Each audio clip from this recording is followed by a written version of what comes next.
Greetings, brothers. Today, we speak of flame, not as weapon, but as memory. Of relics not merely forged, but breathed into being by the hands of our Primarch Vulkan.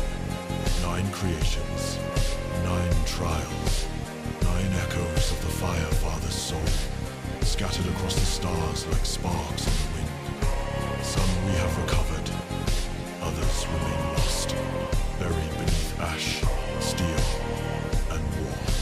But we search, we endure, for the day we bring them together once more is the day Vulkan returns.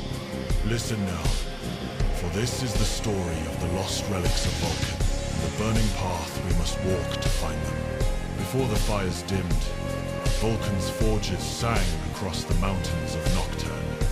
The air shimmered with the heat of creation. He was no simple warlord. He was a maker, a shaper of both steel and soul. When the Emperor found him amidst the flame-wreathed peaks, Vulkan was already a god among men, not for conquest, but for compassion. He crafted weapons not to enslave, but to protect. To him, the forge was sacred ground, and every hammer strike was prayer. Each artifact he wrought bore more than craftsmanship, it bore meaning. The tome of fire, to teach wisdom. The gauntlet of the forge, to teach responsibility. The spear of Vulkan, to teach restraint. The mantle of Kesseray, to teach love and the pain of loss. The Father's hand could shape death into hope, fury into faith. That is the Promethean creed, not the worship of fire, but the reverence of what it creates when guided by a steady hand. When the galaxy burned in the fires of the Horus heresy, the Forge Father did not waver. His flame was not one of rage, but of purpose. Even as treachery tore at his brothers and worlds fell into ruin, Vulkan forged weapons of light to stand against the darkness. But the heresy consumed all things. In the end, even he was swallowed by it. His body broken, his relics scattered. Some were stolen by traitors, others hidden by his own foresight, that they might one day return to his sons.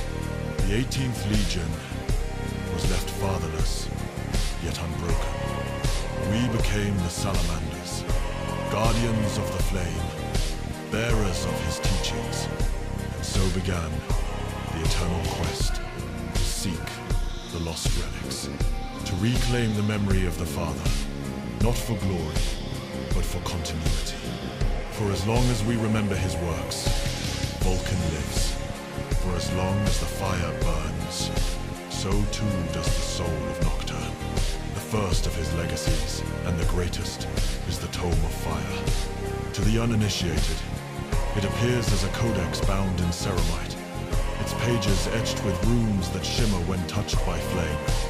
But to us, it is the soul of our chapter. Vulkan wrote its earliest words in solitude, during the Great Crusade. It was not a manual of war, but of wisdom. In it, he spoke of mercy, endurance, and the responsibility of strength. He wrote of the fires within us, how they can forge or destroy, depending on the heart that guides them. Each Forge Father since his passing has added to the tome. Its pages carry the lessons of generations, victories, failures, and the wisdom of the forges. It is alive, in a way. Its words change depending on who reads them, as though the Father's spirit speaks anew to each of his sons. When I was a young brother, I was permitted to lay my hand upon it. I expected revelation. Instead, I felt weight. The burden of a legacy that demanded not obedience, but understanding. It whispered, "Kindle not the fire for vengeance, but for purpose." Many of its pages were lost when the forged ship Vulkan's Wrath fell to heresy and was consumed in a warp storm. But even a single surviving line of the tome is enough to light a century of devotion. It is said that when the last page is found and restored, the final lesson will reveal the path to the Father himself. But that is not what drives us. What matters is the seeking, not the finding. For the search itself is the flame. There are weapons. And then there are symbols. The spear of Vulkan is both. It was forged in the molten heart of Mount Deathfire. Quenched not in water, but in the lifeblood of a slain drake. The first creature Vulkan ever faced as a man. The weapon gleamed like sunlight upon obsidian, and when wielded, it sang with the voice of the forge. In battle, the spear burned brighter than any flamer, cutting through heretics and Xenos alike. But its true power lay not in destruction, it lay in mercy. For Vulkan, the spear was never meant to conquer. It was meant to end suffering.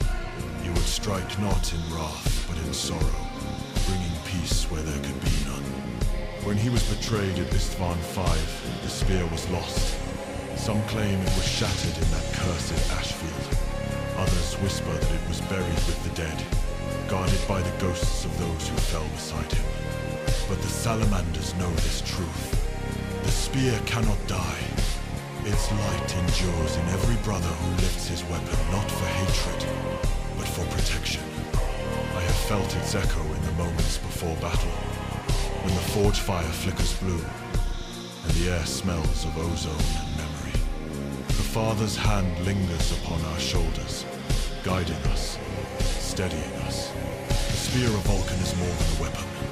It is the will to wield strength with restraint, to burn only that which threatens the innocent. And so long as that will endures, the spear is never truly lost. There are relics of war, and there are relics of love. Kessere's mantle is the latter, and in it, Vulkan's heart still beats. He forged it in mourning, after the loss of his adopted daughter, Kessere. Nocturne is a cruel world, its mountains bleed fire, and its beasts are older than memory. It was in such fires that Vulkan taught his people endurance, yet even he could not protect all those he loved. When Kessere was taken by a drake during one of the great hunts, Vulkan did not rage. He hunted the creature alone for 7 days and 7 nights, until he struck it down upon the burning plains of Ignea. From its scales, he forged a cloak, unlike any other dark as volcanic glass, but alive within a flame. He wore it thereafter, in her memory, a shield born of love, not fury. In battle, the mantle shimmered like living fire, turning aside the blows of gods and monsters alike. It was said to feed on the spirit of its bearer, yet never consume it, a bond of sacrifice and protection. When the Forge Father vanished, so too did the mantle. Some say it lies entombed in the heart of a dying star. Others whisper that it appears in moments of dire need upon the shoulders of a lone warrior who fights beyond hope, shielding his brothers with the fire of his soul. The mantle is not a relic that can be found by search. It is not given, it chooses, and that is its lesson. That worth is not proven by strength or conquest, but by compassion.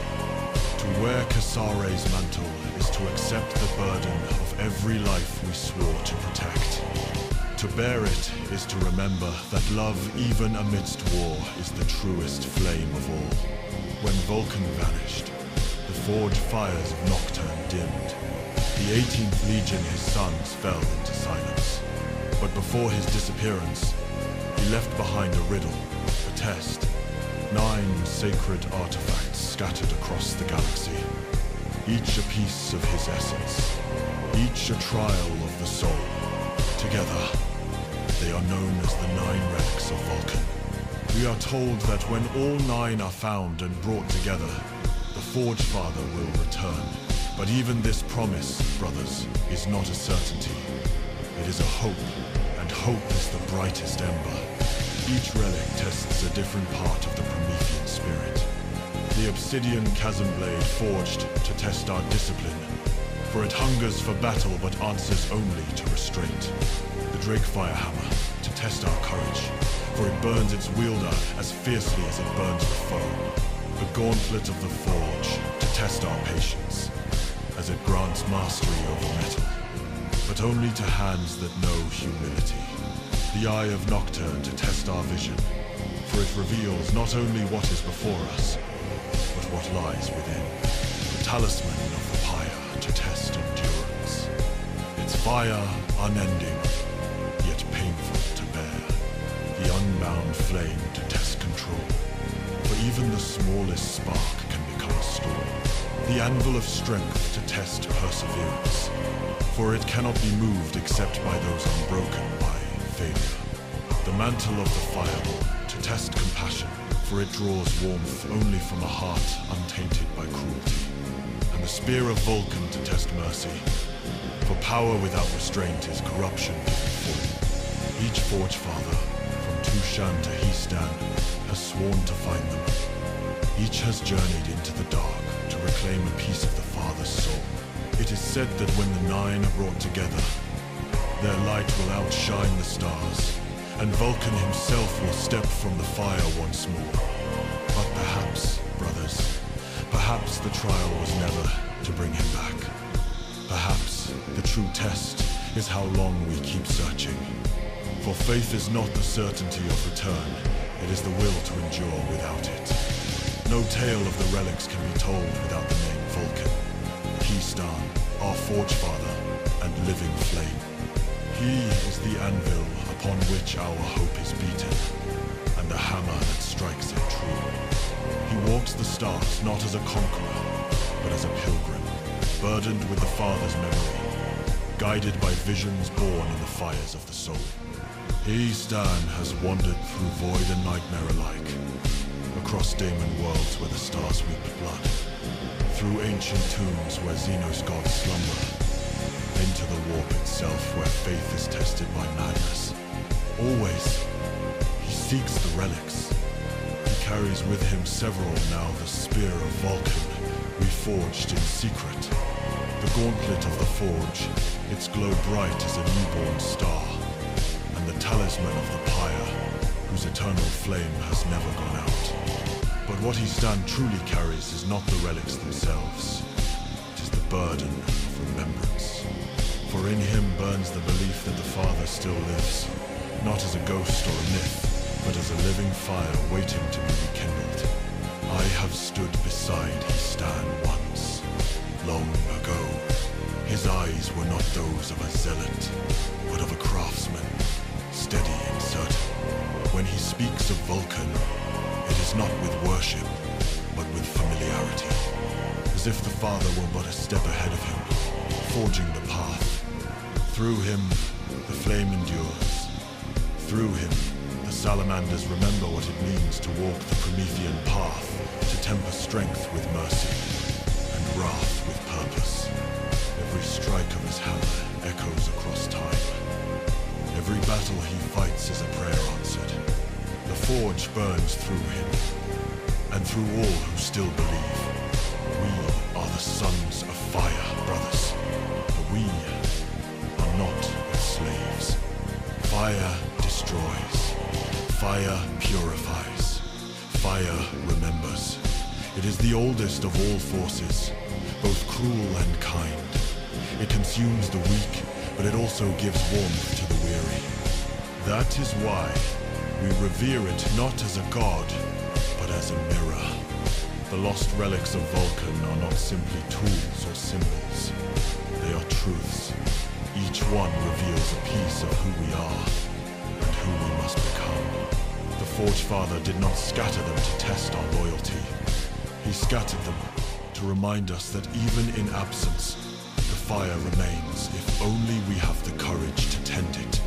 To wield the relics is to shoulder his philosophy, that strength without compassion is tyranny, and compassion without strength is futility. Our Father's flame burns in each of us, not as a weapon, but as a duty. The duty to create, to protect, to endure. I have seen brothers fall to despair, believing Vulkan gone forever. But I tell you now, he never left. He burns in every forge we light, every soul we save, every act of mercy done amidst war. That is the meaning of the flame. That we endure for others. That we temper wrath with love, and power with purpose. And as long as we do, the Father's spirit shall never fade. So kneel, brothers. Feel the heat upon your palms, the sting of the forge fire against your skin. Let it sear the doubt from your soul. Remember the Father's words, written in the tome, and spoken in every heart. In fire, we are tested. In fire, we are reborn.